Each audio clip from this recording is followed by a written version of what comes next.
Hello बच्चों, स्वागत है आप सभी का आपके अपने इस ब्यूटीफुल से चैनल एसएस नागौरी पर। आज हम पढ़ने वाले हैं इलेक्ट्रोस्टैटिक का पार्ट नंबर जो 1 चल रहा है उसका लेक्चर नंबर 12। यानी इलेक्ट्रोस्टैटिक पार्ट 1 जो है वो लगभग फिनिश होने ही वाला है। और आज हम जो पढ़ेंगे बच्चों, वो लास्ट वीडियो में अपन ने इलेक्ट्रिक डाइपोल का बेसिक इंट्रोडक्शन लिया था और इलेक्ट्रिक डाइपोल मूवमेंट पर कुछ क्वेश्चंस भी किए थे। अब हम जो है इलेक्ट्रिक डाइपोल की ही कुछ बातें करेंगे और फिर इस इलेक्ट्रोस्टैटिक पार्ट 1 की जय बोल देंगे। क्लियर है? मतलब ये फिनिश हो जाएगा। तो इलेक्ट्रिक डाइपोल के बारे में सर आप क्या बात करने वाले हो? हम ये कहने वाले हैं बच्चों कि जब भी किसी इलेक्ट्रिक डाइपोल को किसी यूनिफॉर्म एक्सटर्नल इलेक्ट्रिक फील्ड में रख दिया जाता है देन क्या क्या बातें हो जाती हैं। यानी अगर उस पर फोर्स लगता है तो कितना फोर्स लगता है, अगर उसमें टॉर्क आता है तो टॉर्क का फॉर्मूला क्या आता है, अगर अलग अलग केस बनाए जा सकते हैं। अच्छा, अगर किसी भी डाइपोल को इलेक्ट्रिक फील्ड में रखकर किसी एक एंगल से दूसरे एंगल तक ले जाएं, यानी उसको रोटेट करें, तो इसके लिए वर्क डन करना पड़े तो वर्क डन कितना होता है, पोटेंशियल एनर्जी ऑफ डाइपोल क्या होती है, इस तरह कुछ बातें करेंगे बच्चों। तो पहले हेडिंग अपन नोट कर सकते हैं। देखो, electric dipole in an external uniform electric field. Uniform electric field, मेरी बात समझना।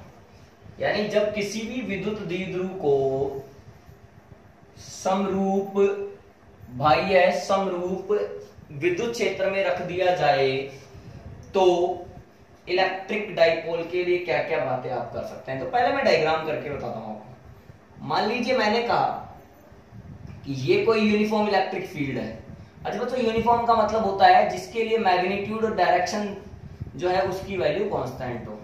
देखिए, मान लीजिए यूनिफॉर्म इलेक्ट्रिक फील्ड है और हमने इसमें किसी डाइपोल, ये रहा माइनस क्यू प्लस क्यू, को यहां से थीटा एंगल बनाते हुए, इसको नीचे तक ले लेते हैं बच्चों ताकि डायग्राम अच्छे से बन जाएगा आपका।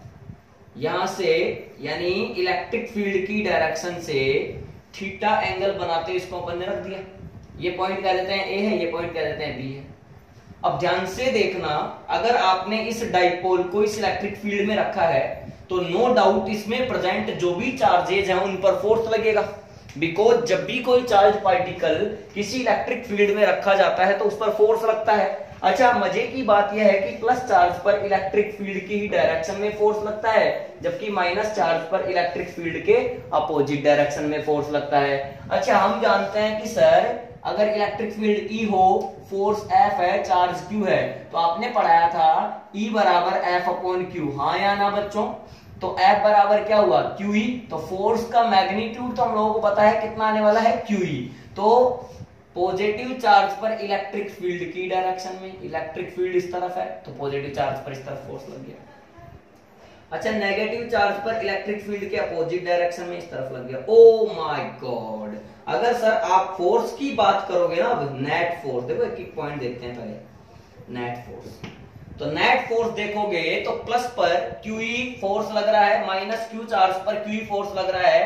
These two forces are same in magnitude but opposite in direction, then we can say that they cancel out each other, hence the net force acting on this dipole will be zero। देखना है F net is equal to QE minus QE is equal to कितना आ गया बच्चों?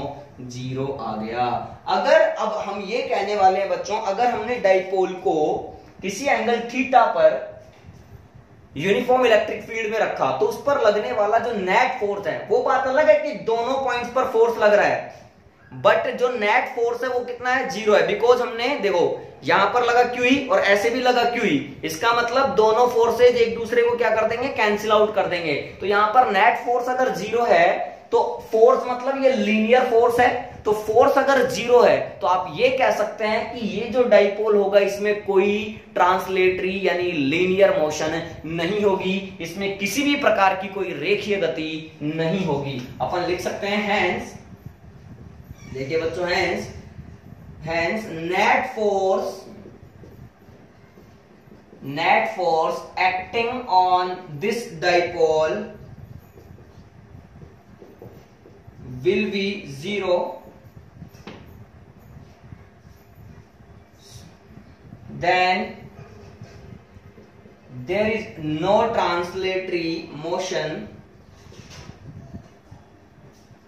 there is no translatory motion of dipole. Oh my god, sir linear motion तो हो नहीं रही, अब क्या रोटेशनल मोशन होगी?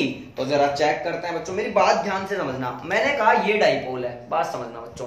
अब ये डाइपोल है, अभी मैंने इसको ऐसे रख रखा है, समझना, ये ऐसे समझ लो यार, ये कोई भी ऑब्जेक्ट है, ठीक है, और इस ऑब्जेक्ट पर मैंने 5 न्यूटन का फोर्स इधर लगाया और 5 न्यूटन का फोर्स इस तरफ लगाया। अब ध्यान से समझना, तो 5 न्यूटन का ये रहा, 5 न्यूटन का ये रहा। अरे वही बात हो गई भैया कि बीच में बसंती, इधर जय इधर वीरू। जय कह रहा है मैं लूंगा, वीरू कह रहा है मैं लूंगा। मजे की बात यह है कि दोनों का जोर बराबर है। अब एक बात बताओ, अगर दोनों का ही जोर बराबर है तो भैया बसंती तो किसी के पास भी नहीं जाएगी। इसका मतलब ये हुआ कि सर फिर बसंती पर लगने वाला जो नेट फोर्स होगा वो 0 होगा, बिकॉज वीरू ने भी उतना ही लगाया जितना कि जय ने लगाया, और दोनों ने एक दूसरे के अपोजिट डायरेक्शन में लगाया, इसलिए बसंती पर नेट फोर्स लगा 0। इसी प्रकार हमारे डाइपोल पर भी नेट फोर्स लगा 0। अच्छा, तो सर हम तो रोटेशनल मोशन की बात कर रहे हैं, लीनियर तो चलो आपने कहा 0 है। अभी देखो, अगर हमारा ऑब्जेक्ट यानी हमारी बसंती, बच्चों ऑब्जेक्ट बोल लो ज्यादा अच्छा है, हमारा जो ऑब्जेक्ट है वो इस तरह से रखा है और हमने 5 न्यूटन ऐसे 5 न्यूटन ऐसे लगाया, तो नेट फोर्स 0 होने की वजह से लीनियर मोशन 0 है, सॉरी लीनियर मोशन नहीं है। और साथ में मजे की बात यह है कि 5 न्यूटन से यूं खींच रहा हूं, 5 न्यूटन से यूं खींच रहा हूं, तो भैया ना तो ये चलेगा और ना ही घूमेगा। कोई घूमने का चांस है क्या बच्चों? ये जहां है वहीं रहेगा, आया ना चल पाया और ना ही घूम पाया। लेकिन जरा सोच, इसी मार्कर पर अगर मैं 5 न्यूटन का फोर्स यूं लगा दूं और भैया मेरे 5 न्यूटन का फोर्स ऐसे लगा दूं, अब देख ध्यान से, 5 न्यूटन का फोर्स है नीचे की तरफ और यहां से है 5 न्यूटन का फोर्स ऊपर की तरफ। बात वही है, दोनों फोर्स सेम मैग्नीट्यूड के हैं, डायरेक्शन में अपोजिट हैं, तो ये बात तय है कि नेट फोर्स अभी भी 0 है। तो अभी भी आप यही कहने वाले हो कि इसमें कोई ट्रांसलेटरी मोशन नहीं होगी। लेकिन अगर तुमने 5 न्यूटन का यूं और 5 न्यूटन का यूं लगाया तो इस ऑब्जेक्ट में एक घूमने की टेंडेंसी प्रोड्यूस होगी, जिसकी वजह से इसमें प्रोड्यूस होगा टॉर्क। अब बात ये पूछ सकते हो आप, सर जब हमने यूं और यूं फोर्स लगाया तो ये ना चला और ना घूमा, और जब हमने यूं और यूं फोर्स लगाया तो ये चला तो नहीं लेकिन घूमा, ऐसा क्यों? तो बच्चों जब हमने यूं और यूं फोर्स लगाया था, देन इस कंडीशन में दोनों फोर्सेज की, चाहे ये फोर्स हो चाहे इधर से ये फोर्स हो, इन दोनों फोर्सेज की एक्शन लाइन जो है वो सेम है। यानी जब बलों की क्रिया रेखा समान होती है तो ऑब्जेक्ट ना चल पाता है, ना घूम पाता है, ना उसमें रेखीय गति होती है, ना उसमें घूर्णन गति होती है। लेकिन अगर ये वाला केस देखें बच्चों, तो इसमें इसकी एक्शन लाइन ये है, इसमें एक्शन लाइन ये है, तो एक्शन लाइन ऑफ फोर्सेज अलग अलग होने की वजह से ये इसको घुमा देगा। अच्छा, घूमने का मतलब इसमें एक टॉर्क आएगा, बल आघूर्ण आएगा, और अगर बल आघूर्ण यहां पर प्रोड्यूस हो रहा है तो उसका फॉर्मूला यहां पर निकाला जा सकता है। तो सेकंड पार्ट बच्चों अपन डिस्कस करने वाले हैं टॉर्क। क्या डिस्कस करने वाले हैं बच्चों? टॉर्क। अच्छा, टॉर्क कैसे निकालते हैं? सर देखो, टॉर्क का मतलब है कि अपन ने फोर्स लगा करके ऑब्जेक्ट को घुमाया है, ठीक, अब घुमाया है तो देखो कैसे, टॉर्क बराबर होता है फोर्स इनटू, बेसिक फॉर्मूला बता रहा हूं बच्चों, force into perpendicular distance between forces. क्या यही बात है? तो टॉर्क को लिखते हैं टाउ से, फोर्स हो गया मेरा एफ। अच्छा बच्चों, परपेंडिकुलर डिस्टेंस बिटवीन फोर्सेज, एक फोर्स ये है, एक फोर्स ये है, तो इन दोनों के बीच में परपेंडिकुलर डिस्टेंस ये है। इस पॉइंट को कुछ भी नाम दिया सी, समझना। अच्छा, माइनस क्यू और प्लस क्यू के बीच की डिस्टेंस कितनी लेके चलते हो आप हमेशा? 2a। तो मैंने आज भी कितनी ले ली? 2a, समझना। तो यहां पर f इंटू कितना हो गया? bc, equation number 1। अब ध्यान से देखेंगे तो इस ट्राइंगल में इस bc की वैल्यू निकाल डालो बच्चों, क्योंकि f तो हमें पता है QE है, here f is equal to QE। हटा दो इसको, तो in triangle A B C. तुम थीटा हो तो तुम परपेंडिकुलर हो, तुम लंब हो, तुम आधार बेस हो, तुम कर्ण हाइपोटेनियस हो। अब बच्चों परपेंडिकुलर और हाइपोटेनियस में चक्कर किसका चलता है? साइन का। तो साइन थीटा बराबर पी अपॉन एच यानी B C upon A B. ओहो ओहो ओहो, तो यहां से बी सी कितना आएगा? A B into sine theta. बच्चों ए बी की वैल्यू हमें गिवन है कितनी? 2a sine theta. हाँ या ना? इक्वेशन नंबर सेकंड या चलने दो। तो again from equation 1 torque is equal to Q, F की वैल्यू क्यू रख दिया, इंटू 2a साइन थीटा। बच्चों q और 2a को एक साथ लिख लो हर बार की तरह, e को अलग कर लो, e sine theta. q into 2a क्या बन गया आपका? p, pe sine theta. हाँ या ना? Equation number 3। अगर तुम चाहो तो बच्चों इसको वेक्टर फॉर्म में भी लिख सकते हो, इन वेक्टर फॉर्म। अगर अपन इसको वेक्टर, अच्छा बच्चों इसको मिटा करके लिख लेते हैं। आप इतना नोट कर सकते हैं, पॉज करके मैं आगे बढ़ जाता हूं। इसको मैंने मिटाया बच्चों, ध्यान से देखना। अगर इसी फॉर्मूले को मैं वेक्टर फॉर्म में लिखूं, in vector form, then torque vector is equal to, अच्छा ये थीटा किस किस के बीच का एंगल था? सर देखो आपने ये रखा था पी वेक्टर ऐसे माइनस क्यू से प्लस क्यू की तरफ ही होता है, और ई वेक्टर था आपका यूं, हाँ या ना? तो पी और ई के बीच का एंगल था। और बच्चों अपन जानते हैं जब भी दो वेक्टर क्वांटिटी का क्रॉस प्रोडक्ट किया जाता है, ए क्रॉस बी बराबर लिख सकते हैं ए बी साइन थीटा। उसी प्रकार से P क्रॉस E बराबर लिख सकते हैं बच्चों PE साइन थीटा। हाँ या ना? क्योंकि हमें पता है, यहां मैं चाहूं तो लिख सकता हूं where theta is angle between P vector, इसको हटा दो बच्चों side, P vector and E vector. Okay, अच्छा आगे बढ़ते हैं बच्चों। इसमें स्पेशल केसेस आप लोग बना सकते हैं। A point when theta is equal to 0 degree. Theta 0 का मतलब क्या हुआ? Dipole is placed along the direction of electric field, that is dipole is placed along the direction of, यानी इलेक्ट्रिक फील्ड की दिशा में रखा हो या उसके समांतर रखा हो। देन टॉर्क बराबर पीई साइन 0। मैंने बताया ऐसे रख दोगे, इलेक्ट्रिक फील्ड तुम भी इधर, डाइपोल तुम भी लेट जाओ, तो फिर वही action line of forces same हो जाएंगी, तो टॉर्क कहां से आएगा? नहीं आएगा। तो टॉर्क इज इक्वल टू कितना आएगा बच्चों? 0। अच्छा B point when theta is equal to 90 degree, that is dipole is placed perpendicular to the direction of electric field। अगर विद्युत क्षेत्र की दिशा के लंबवत रख दिया जाए, then torque will be PE sin 90। अब sin 90 की वैल्यू 1 होती है, तो आंसर आएगा P, जो कि क्या होगा बच्चों? मैक्सिमम होगा। पोज करके आप लोग नोट करें। तो आ रहा है बच्चों समझ में? अब आप कहोगे कि सर हम यूनिफॉर्म इलेक्ट्रिक फील्ड में क्यों रखें?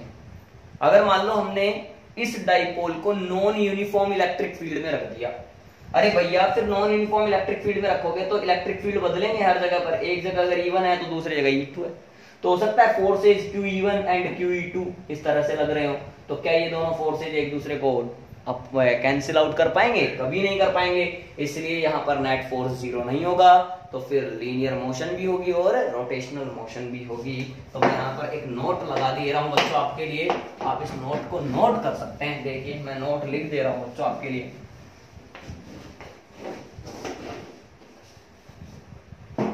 Note, if electric dipole is placed in a non-uniform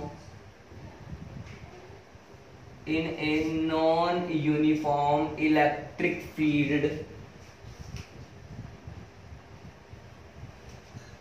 then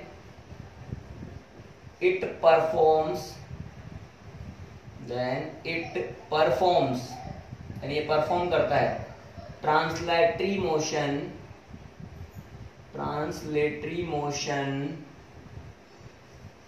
as well as rotational motion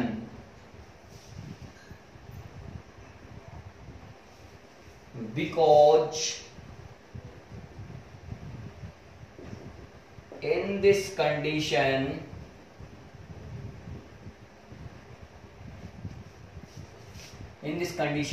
net force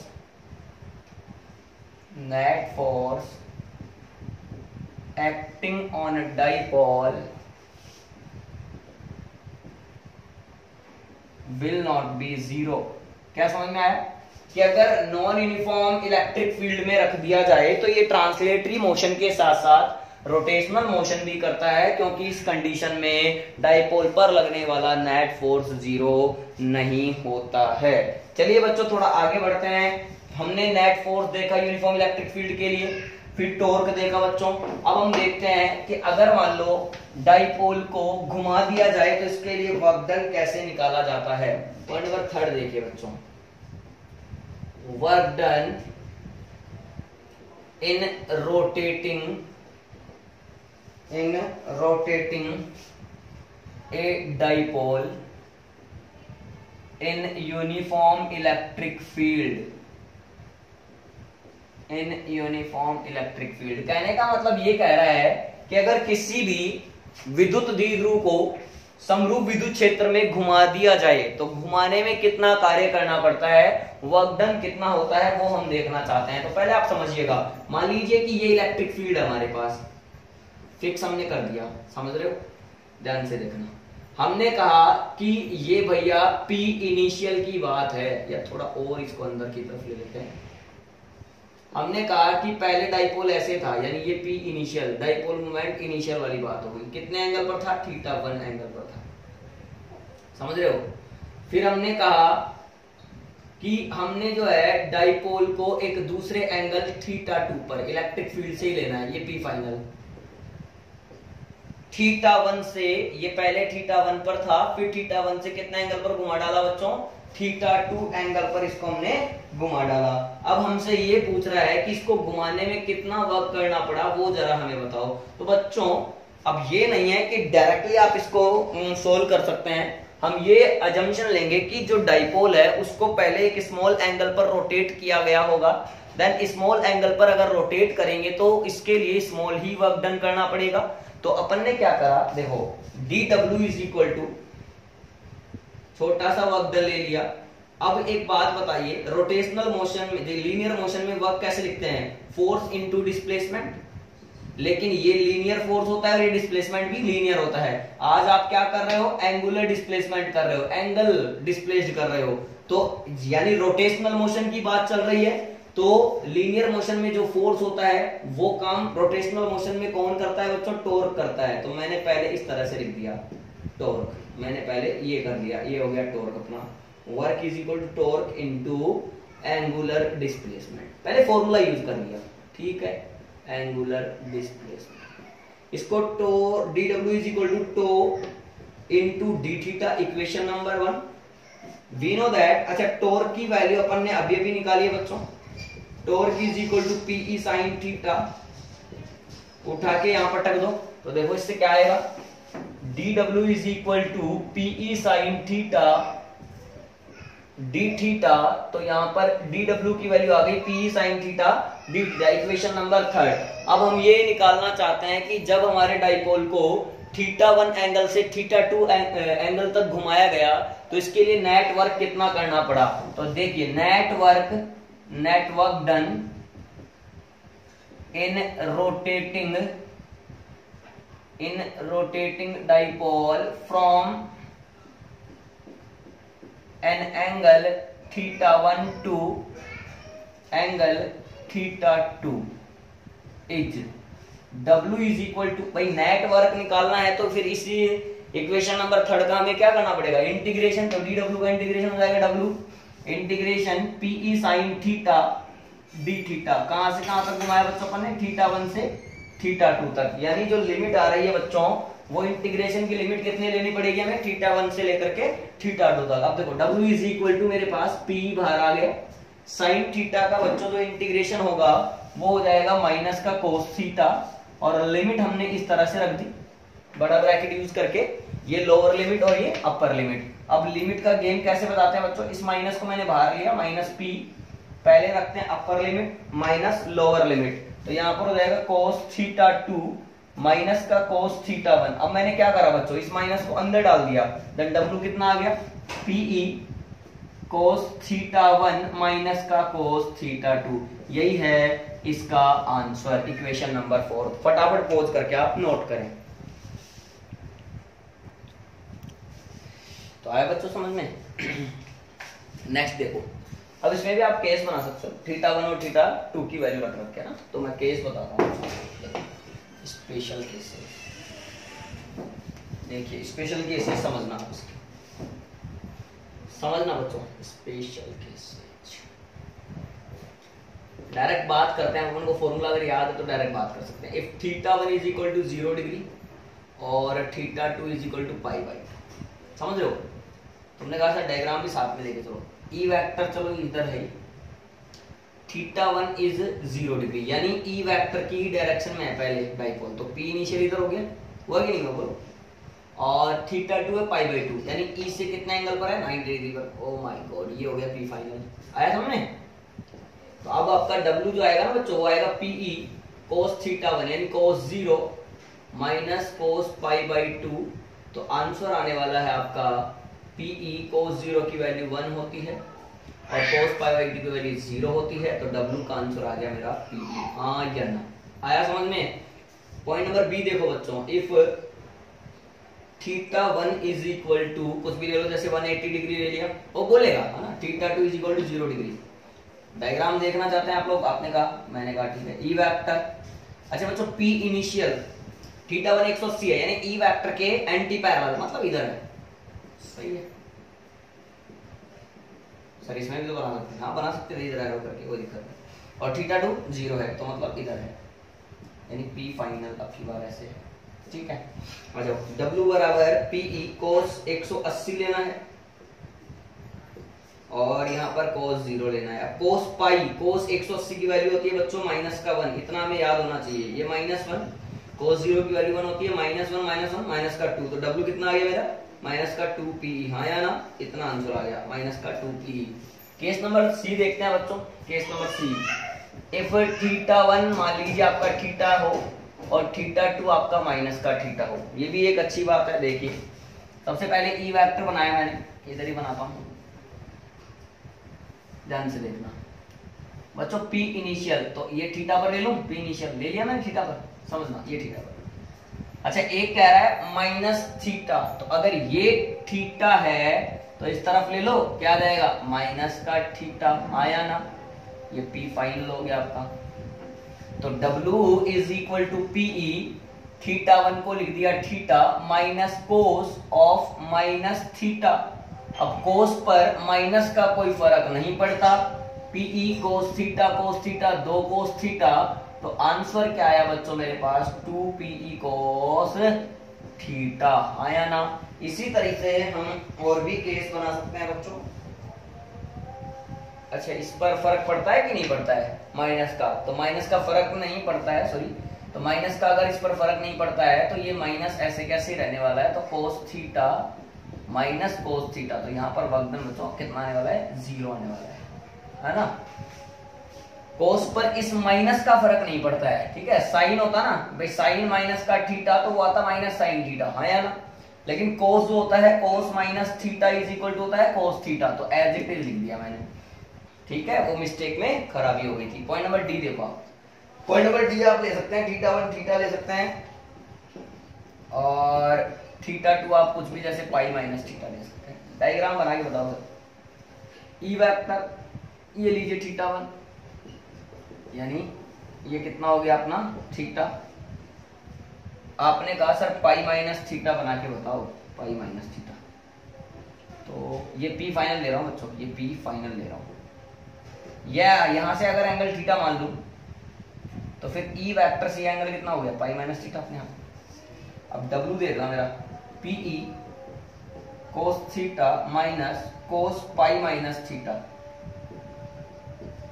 अब cos 180 minus theta second quadrant में ही है, अरे सेकंड क्वाड्रेंट में ही है। अब सेकंड क्वाड्रेंट में एएसटीसी रूल देखोगे अगर आप ट्रिग्नोमेट्री वाला एएसटीसी रूल, तो सेकंड, ये first second third fourth, second quadrant में साइन और कोसेक पॉजिटिव होते हैं, बाकी सारे नेगेटिव होते हैं। तो यहाँ पर पहली बात तो ये क्या आएगा बच्चों, नेगेटिव, यानी कोस 180 आ रहा है तो निष्पत्ति चेंज नहीं होगी, कन्वर्जन नहीं होगा।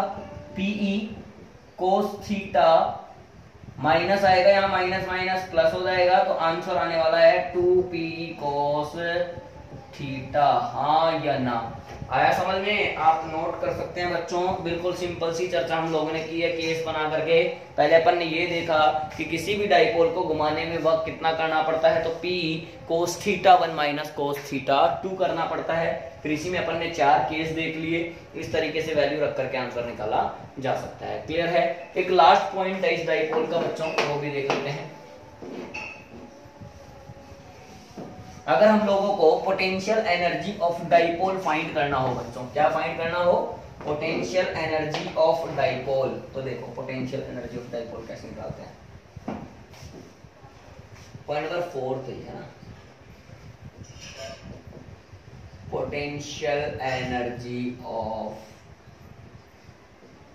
डाइपोल यानी विद्युत द्विध्रुव की स्थितिज ऊर्जा। देखो, to find potential energy of any dipole reference position is taken as 90 degree. मतलब अपन जो अभिविन्यास स्थिति है, जो रेफरेंस पोजीशन है डाइपोल की, वो पहले 90 डिग्री मान करके चलते हैं। बिकॉज इस सिचुएशन में रखने के लिए, डाइपोल को इस सिचुएशन में रखने के लिए हमें कोई वर्क नहीं करना पड़ता है। इसलिए बच्चों मैंने क्या करा, पहले डाइपोल को ध्यान से समझना, पहले डाइपोल को 90 डिग्री पर ही माना। तो समझ लो क्या कहना चाह रहा हूं, मेरी बात को समझ लो आप। पहले डायग्राम बनाता हूं, ये ई वेक्टर है और ये हमारा पी इनिशियल है जो कि 90 डिग्री पर है। बाद की कंडीशन है पी फाइनल वाली, कहां पे लेकर आया हूं, थीटा पर लेकर आया। अब इस कंडीशन में पोटेंशियल एनर्जी क्या होगी, तो बच्चों हम जानते हैं कि यहाँ पर जो भी फोर्स लग रहा है वो इलेक्ट्रोस्टैटिक फोर्स लग रहा है, और इलेक्ट्रोस्टैटिक फोर्स अपने आप में कंजर्वेटिव फोर्स होता है। तो अपन देखो ये कह सकते हैं, we know that delta U बराबर माइनस ऑफ डब्ल्यू कंजर्वेटिव, ठीक है ना। तो डेल्टा यू बराबर U at theta minus U at 90 degree, यही तो कहोगे बच्चों। तो यू थीटा माइनस 90 डिग्री, तो यहाँ पर माइनस डब्ल्यू यानी PE cos theta 1 minus cos theta 2, लेकिन चेंज होने वाला है, पहले थीटा वाली लिखनी है, तो कोस थीटा माइनस कोस 90। ध्यान से देखो, तो u at theta as it is minus u at 90 इज 0, ये हो गया माइनस का पीई कोस थीटा। तो हमारे पास जो पोटेंशियल एनर्जी का फॉर्मूला आ गया बच्चों, u बराबर आ गया माइनस का पीई कोस थीटा। यानी मैं बेसिक से अगर चर्चा करूं बच्चों, तो मुझे पता चल रहा है कि किसी भी डाइपोल की जो पोटेंशियल एनर्जी आ रही है वो कितनी आ रही है, माइनस पीई कोस थीटा। अब इसमें भी आप जो है इसकी इक्विलिब्रियम की बात कर सकते हैं, यानी डाइपोल के ओरिएंटेशन के हिसाब से उसकी इक्विलिब्रियम समझाई जा सकती है, यानी वो कब स्टेबल इक्विलिब्रियम में रहेगा और कब अनस्टेबल इक्विलिब्रियम में रहेगा। मैं आपको पहले क्लियर कर दूं बच्चों, स्टेबिलिटी और इक्विलिब्रियम, सॉरी, स्टेबिलिटी का और पोटेंशियल एनर्जी का जो रिश्ता होता है वो इनवर्सली प्रोपोर्शनल वाला होता है। यानी पोटेंशियल एनर्जी ज्यादा होगी तो स्टेबिलिटी कम होगी, और अगर पोटेंशियल एनर्जी कम होगी तो स्टेबिलिटी ज्यादा होगी। तो यहाँ पर ध्यान से देखें, पहले तो मैंने क्या करा, अगेन इस इक्वेशन को देखो, अगेन फ्रॉम इक्वेशन 1, इसी बात को मुझे पता है कि पोटेंशियल एनर्जी अपने आप में क्या है बच्चों, एक स्केलर क्वांटिटी है। देन इसको ऐसे लिखा जा सकता है, u is equal to minus of p vector dot E vector, इसी प्रकार से भी लिखा जा सकता है। अब इसी में मैंने स्टेबल इक्विलिब्रियम की बात कर ली, स्टेबल इक्विलिब्रियम, और इधर मैंने कर ली बच्चों अनस्टेबल इक्विलिब्रियम, दोनों की बात कर ली। अब मेरी बात समझना, आप पहले ही ये क्लियर कर चुके हो कि सर जब आपका पोटेंशियल एनर्जी मैक्सिमम होगा, यानी पोटेंशियल एनर्जी ज्यादा होगी तो स्टेबिलिटी कम होगी, मतलब अनस्टेबल होगा। और जब पोटेंशियल एनर्जी क्या होगी बच्चों मेरी बताओ, पोटेंशियल एनर्जी जब मिनिमम होगी तो स्टेबिलिटी ज्यादा होगी, यानी इसके लिए U तो मिनिमम होना चाहिए और इसके लिए U मैक्सिमम होना चाहिए। मेरी क्लियर सी बात आप लोगों को ये समझ में आ जानी चाहिए। तो यहाँ पर बच्चों U की वैल्यू मिनिमम का मतलब है माइनस पीई कोस थीटा बराबर आपका मिनिमम होना चाहिए। इसी प्रकार से यहाँ पर माइनस पीई कोस थीटा बराबर आपका मैक्सिमम होना चाहिए। अब माइनस पी से कोई मतलब नहीं है हमें कोस थीटा से मतलब है। तो कोस थीटा से अगर आप लोगों को मतलब है तो ये देखिए आप cos theta is equal to max minimum, यहाँ पर जब ये कोस थीटा मिनिमम होगा तब ये मिनिमम होगी, और जब यहाँ पर कोस थीटा मैक्सिमम होगा तब ये मैक्सिमम होगी। इतनी बात समझ में आ रही है। तो थीटा कोस थीटा मिनिमम, अब कोस थीटा मिनिमम जो होगा बच्चों, अच्छा कोस थीटा मिनिमम ध्यान, अच्छा minus P cos theta is equal to minimum होना चाहिए। तो ये minus P cos theta minimum कब हो सकता है, जब ये वैल्यू क्या हो, मैक्सिमम हो। हम थोड़ा सा मिस्टेक कर रहे हैं बच्चों, ये वैल्यू मैक्सिमम हो, इसी प्रकार से यहाँ पर ये वैल्यू मिनिमम हो। तो कोस थीटा की मैक्सिमम वैल्यू कितनी होती है बच्चों, प्लस का 1 होती है, यानी कोस थीटा बराबर प्लस का 1। और कोस थीटा की मिनिमम वैल्यू कितनी होती है बच्चों, माइनस का 1 होता है, क्योंकि कोस थीटा का ग्राफ जो है ना वो इस प्रकार का होता है। ठीक है, ये प्लस का 1 है और यहाँ पर माइनस का 1 है। क्या मेरी बात क्लियर है?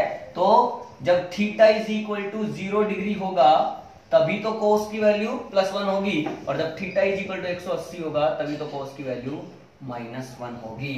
यानी जब हम डाइपोल को इलेक्ट्रिक फील्ड की ही डायरेक्शन में रखेंगे तब तो क्या होगा बच्चों, स्टेबल इक्विलिब्रियम होगा, और जब अपोजिट डायरेक्शन में रखेंगे तो अनस्टेबल इक्विलिब्रियम होगा। यानी इस कंडीशन में तो यह है कि ई वेक्टर और पी वेक्टर दोनों सेम डायरेक्शन में है, और इस कंडीशन में क्या है कि अगर ये ई वेक्टर है तो पी वेक्टर इस साइड होगा। हाँ या ना? क्लियर है बच्चों?